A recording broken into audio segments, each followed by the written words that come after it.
Planète Jardin avec Thierry, notre spécialiste en jardinage. Bonjour Thierry. Bonjour Hervé. Ça y est, depuis tant que ça démangeait, de faire des semis, là c'est parti. C'est les premiers semis, il faut le dire. Oui, parce que là, bon, on est fin février, on peut se permettre de commencer, je ne vais pas dire tout doucement, parce que c'est vrai qu'il y a tellement de choses à faire, tellement de choses à semer, à planter.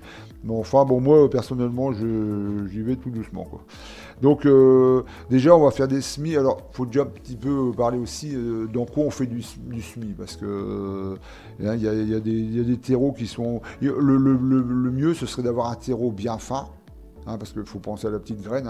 Oui. Plus la terre elle est bien collée à la graine, plus ça va... Alors quand tu parles de terreau, le terreau, tu l'achètes tout fait ou tu peux le faire toi-même?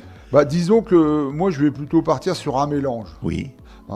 Donc, moi, souvent, j'achète de la tourbe noire, mais en sachant que je peux pas dire que c'est de la tourbe noire, bon, c'est de la tourbe bio, moi c'est celle qui sert à faire les biomotes, tu sais, les petits sans contenir là. Mais ce qu'il y a, c'est que en sachant que souvent ça vient de Hollande ou de ces pays-là, mais ils détruisent aussi tous leurs tourbières. Oui. Bon, au profit des gens, bien sûr. Oui. Par contre, pour moi, c'est un très bon produit qui marche très bien pour les semis ou les boutures ou tout ça, ça marche très très bien. Donc je mets ça, mais tu mélanges avec quoi? Disons, si on a une bonne terre de jardin, oui. Je pense que ça vaut le coup de la mélanger pour déjà apprendre la graine, à savoir dans quel terrain va se retrouver après. D'accord. À valeur de quelle proportion? 50-50? Disons que moi je vais mettre un tiers de terre de jardin, oui. 2 tiers de tourbe. Et par contre, dans la tourbe, je vais rajouter, mettons un peu moins de 2 tiers de tourbe, mais je vais rajouter du sable. Sable, oui. Ouais, du sable. Sable de rivière, sable de carrière? Ça, en fin de compte, c'est pour drainer. Oui. C'est pour drainer un petit peu l'ensemble. Et aussi, il faut aussi mettre quelque chose dedans. Ça, c'est quand même pas mal. C'est de la petite roche un petit peu volcanique. Oui, la roche volcanique, oui. Ouais, on en avait déjà parlé aussi l'année dernière, mais de la perlite. Oui. C'est des petits fragments blancs, un oui, peu comme du pouzzolane. Voilà. Oui. Donc, ça se désagrège à la longue. On peut mettre de la pouzzolane? Ça, j'ai jamais essayé, mais certainement que c'est possible aussi, parce qu'en fin de compte, il faut qu'il y ait une rétention d'eau. Donc elle va redonner l'eau qui aura en trop, elle leur donnera plus tard. Donc c'est important de mettre ça. Et la perlite, c'est pas mal, quoi. Bon, la perlite, c'est blanc. Donc c'est pour ça que quand on la met, on la voit dans les pots, ou même celles qu'on achète, souvent ils en mettent. Donc voilà, en faisant un bon petit... Et après, une fois que tout ça c'est dedans, c'est bien aussi de le tamiser, la terre et la tourbe, parce que souvent... Ça va l'aérer. Ouais, surtout enlever les petits fragments, il va y avoir des petits morceaux... Bon, souvent dans la tourbe que j'ai, il n'y a pas grand-chose, elle est vraiment très très bien. Et donc les semis, moi je vais commencer déjà par faire des semis aubergines, piments, poivrons. C'est assez long. Oui, j'allais te le dire. Ouais. Comme c'est assez long, je préfère commencer par eux. Donc, il faut penser qu'il faut entre 20 et 25 degrés. Alors, 20 et 25 degrés dehors, pour l'instant, c'est encore on est encore loin de les atteindre. C'est encore dans l'imaginaire, mais voilà. Donc, les semis, en gros, avant que la germination...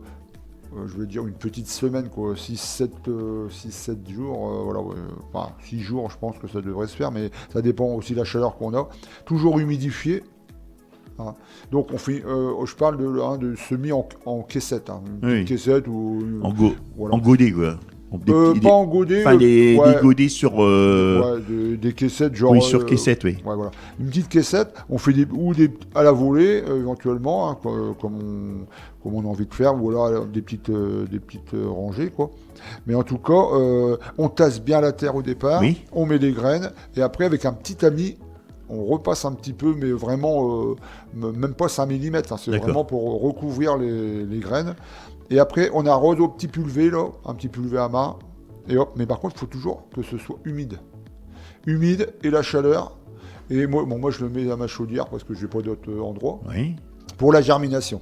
Une fois que c'est germé, après, tout doucement, il faut l'acclimater en le mettant dans une serre. Mais si on a une serre qui est juste à côté, bon, moi, c'est ce que j'ai. Mais à la rigueur, il faudrait presque les acclimater. C'est-à-dire, on les sort en plein milieu de la journée. Hein. Allez, 1 heure, le lendemain, 2 heures. Voilà, pour les acclimater un peu. Parce que de 20 ou 25 degrés, on le met à 10 degrés dans la journée, ça change, quoi. Oui. Hein. Et encore, quand je dis 10 degrés, voilà. Donc, ça, c'est à faire. On peut aussi attaquer les céleri raves, hein, ou même les branches, mais les céleri raves, c'est bien, parce qu'en fin de compte, on les repique plusieurs fois, les céleri. Hein. Oui. Les céleri raves, on les repique plusieurs fois, donc on les sème en caissette, à la volée si on veut, et après on va les repiquer une fois, et on les repiquera encore une autre fois. Et c'est comme ça qu'on arrive à avoir les boules, parce qu'on coupe un petit peu les racines.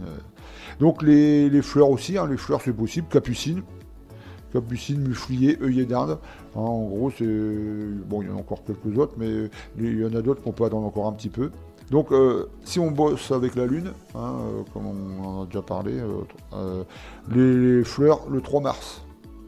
Bon, je donne comme ça les dates, parce que moi, c'est celle que Oui, la prochaine pleine lune, c'est ça, le 3 mars? Ouais, le 3 mars, c'est bon pour la lune, hein, lune montante. Et autrement, céleri rave, eh ben, c'est plutôt 28 février, 1er mars. Hein. Et les aubergines piment 26-27, hein, donc là c'est pile poil aujourd'hui. D'accord. Aujourd'hui, demain. Tout à fait. Voilà. C'est le bon week-end. Voilà. Donc, et les laitues à couper, donc là les laitues à couper, hein, du genre romaine, les feuilles de chêne, t'aimes bien toi les feuilles de chêne? Ah tout à fait, oui. Rouges. Bon bah voilà, c'est 4, 5 et 6 mars qu'il faut semer ça et voilà. Et autrement on peut planter éventuellement ciboulettes, oseille, rhubarbe, hein, ça c'est en plantation. Hein. Thierry, tu donnes l'astuce du jour, s'il te plaît? Bah disons que c'est toujours le petit conseil hein, qu'on repasse régulièrement, mais qu'il faut vraiment en suivre, hein, parce que moi je le fais régulièrement aussi chez moi, et il y a souvent à faire, c'est la vérification des fruitiers, hein, si on veut encore conserver encore des pommes hein, ou des légumes de garde, tout ça, faut tout le temps... Bah, pas qu'il y en ait on qui en s'esquinte, perd, oui. Mais plutôt que d'en perdre beaucoup, Ouais. bah, autant en perdre un petit peu, puis avoir toujours des pommes hein, jusqu'au fin mars, hein, début avril, on doit encore avoir des pommes, quoi. Même s'ils sont bien ridés, mais ils sont encore bonnes, quoi. Thierry, avant de fermer cette chronique, tu peux me dire où est-ce que l'on peut te rencontrer au Jardin des Partages? Bah donc oui, à Guiscard, sentier du Tour de Ville. Bah c'est situé, en fin de compte, la petite ruelle située en face l'entrée de l'ancienne maison de retraite, Oui. route de Fréniche. Et on peut te contacter comment? Avec ton téléphone? Oui, bah disons oui, par téléphone, hein, donc 06 47 25 26 91. Et autrement par mail éventuellement thierry.letupe, LETUPE, @orange.fr. Et on peut te rencontrer quel jour là-bas au Jardin des Partages?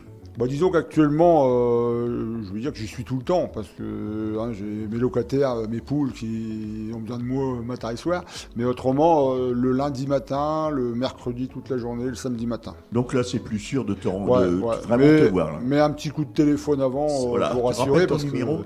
Tu rappelles ton numéro de téléphone? Oui, donc le 06 47 25 26 91. Voilà Thierry, je te souhaite un bon week-end. Merci, au revoir les auditeurs.